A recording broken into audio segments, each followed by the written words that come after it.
La lluvia de noviembre golpeaba con fuerza los ventanales del lujoso ático mientras la detective María Santos cruzaba la cinta policial, conteniendo el aliento ante la escena.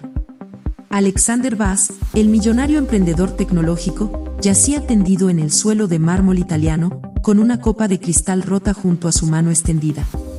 Su mirada se perdía en la obra de arte abstracto que colgaba sobre él, congelada en lo que parecía más sorpresa que miedo. El ático estaba sellado desde dentro, todas las puertas cerradas con llave, todas las ventanas aseguradas desde el interior. Las cámaras de seguridad no habían registrado ninguna entrada ni salida en las últimas 12 horas. El compañero de María, el detective James Chen, rodeaba el cuerpo lentamente, sus guantes forenses reflejando la tenue luz. Sin señales de forcejeo, sin entrada forzada, sin arma, murmuró, con la voz apenas audible por encima de la tormenta. La evaluación preliminar del médico forense sugería envenenamiento, pero los informes toxicológicos tardarían días. Lo que heló la sangre de María no fue solo el misterio de la habitación cerrada, sino la pequeña nota manuscrita que Bass encontró bajo su fría palma. El crimen perfecto no deja preguntas, solo silencio. Alguien había orquestado este asesinato con meticulosa precisión y quería que los detectives lo supieran. Al amanecer, María había reunido al círculo íntimo de Alexander Bass, cada persona más sospechosa que la anterior. Primero estaba Isabela Ruiz, su exesposa, quien había estado inmersa en una feroz batalla legal por el divorcio de su fortuna de $200 millones. Las cámaras de seguridad la mostraban en el vestíbulo del edificio a las 6 de la tarde, aunque ella afirmaba no haber subido nunca al ático. Su coartada, una supuesta cena con amigos, parecía ensayada, le temblaban las manos mientras se ajustaba el brazalete de diamantes. Luego estaba Marcus Webb, socio de Bass, quien heredaría la tecnología de IA patentada de la empresa, valorada en miles de millones. Marcus había visitado el ático 2 días antes del asesinato, y su última videoconferencia terminó en una acalorada discusión sobre espionaje corporativo.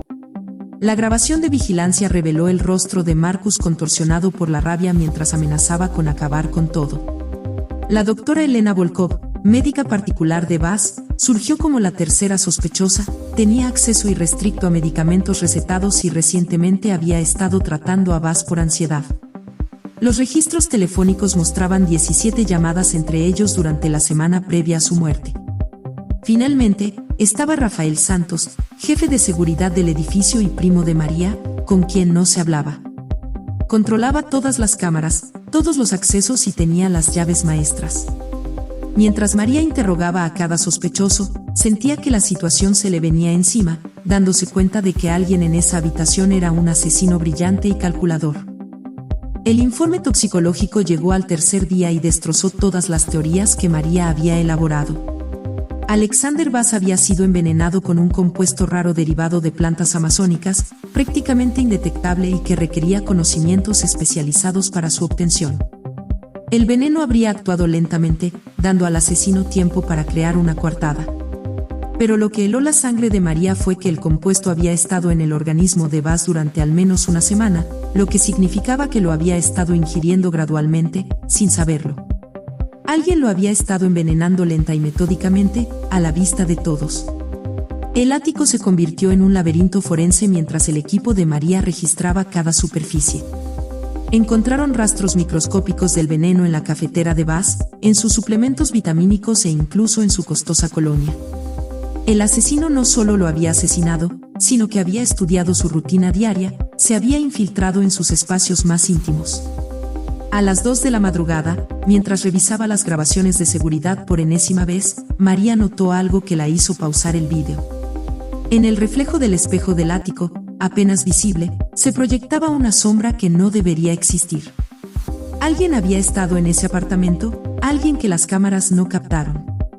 La investigación había pasado de ser un misterio por resolver a algo mucho más aterrador. Estaban cazando un fantasma. El descubrimiento clave de María provino de una fuente inesperada, el sistema domótico de Alexander Bass. Cada comando de voz, cada función automatizada, quedaba registrada en servidores encriptados. Trabajando toda la noche con un especialista en ciberseguridad, descubrió que alguien había estado accediendo remotamente al ático de Bass durante meses, ajustando la temperatura, abriendo puertas por milisegundos e incluso controlando las cámaras de seguridad.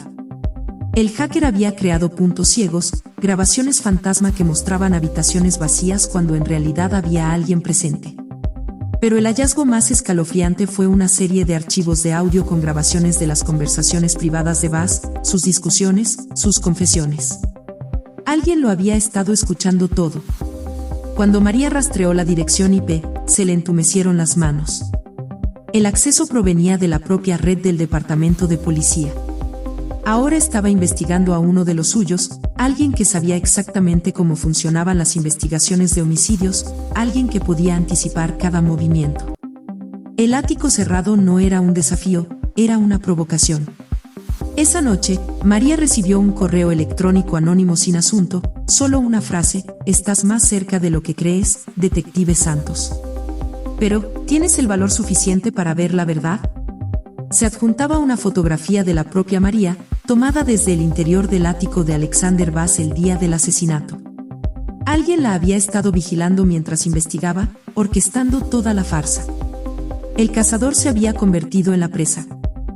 3 semanas después de la muerte de Alexander Bass, María se encontraba sola en el ahora vacío ático, con el caso oficialmente archivado. Cada pista se había desvanecido como la niebla matutina. Isabela Ruiz tenía una videollamada con fecha y hora que demostraba su coartada. Los registros financieros de Marcus Webb mostraban que estaba a punto de amasar una fortuna, eliminando así el móvil. Los historiales médicos del Dr. Volkov eran impecables, y Rafael había estado visitando a su madre moribunda en otra ciudad. La evidencia apuntaba a todas partes y a ninguna a la vez. El departamento presionó a María para que cerrara el caso, siguiera adelante, dejara que el crimen perfecto permaneciera perfecto. Pero María no podía olvidar esa fotografía, no podía ignorar la sensación de ojos invisibles que seguían cada uno de sus movimientos. En su última visita al ático, encontró algo que el equipo forense había pasado por alto: una pequeña cámara incrustada en el detector de humo, que seguía grabando, que seguía transmitiendo. La arrancó de un tirón, mirando fijamente su lente, sabiendo que alguien estaba observando ese preciso instante. ¿Quién tenía la pericia técnica, el acceso, la paciencia para ejecutar un asesinato tan elaborado? Mientras María salía a la lluvia de noviembre, llevaba la cámara en el bolsillo, un recordatorio del asesino que se había desvanecido entre las sombras. En algún lugar de la ciudad, la observaban, la esperaban, tal vez planeando su próximo crimen perfecto. El expediente del caso permanecía abierto sobre el escritorio de María, junto a una nota manuscrita que se había escrito a sí misma: «Algunos monstruos llevan placa. No confíes en nadie». La verdad estaba ahí fuera, enterrada bajo capas de engaño, y la detective María Santos sabía que algún día el asesino cometería un error. Hasta entonces, el ático se alzaría como un monumento al crimen perfecto que había sacudido su fe en la justicia misma.